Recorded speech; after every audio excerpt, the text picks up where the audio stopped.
Air tebun menggigit ke digigit langsung merenah. Hai, Assalamualaikum saudara. Saya masih bercerita tentang Jogja. Kalau orang tua-tua dulu, anak dia berjalan jauh macam saya ni, pasti dekat rumah dia tak sebut nama. Bilalah mai balik tak? Pasti dia sebut gini.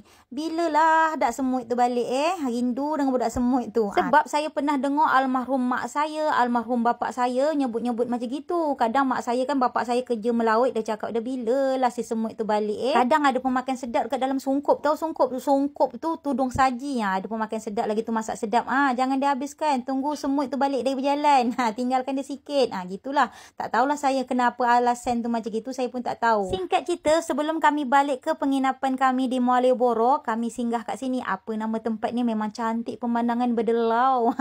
Berdelau harau kata orang Melayu. Memang cantik. Tengoklah, memang view dia cantik untuk foto-foto. Tapi ramai orang. Payah kita nak berfoto sorang-sorang. Kalau dah sampai ke sini, duduk kat sini nengok pemandangan dia, macam tak nak balik. Angin dia sepoi-sepoi, paling sedap. Mentang tidur ke sini tidur tengah hari. Tak ada cerita lain nak tidur tengah hari. Jangan lupa foto foto. Nama tempat dia tengoklah dekat balon ni. Apa nama tempat dia? Itu nama tempat dia.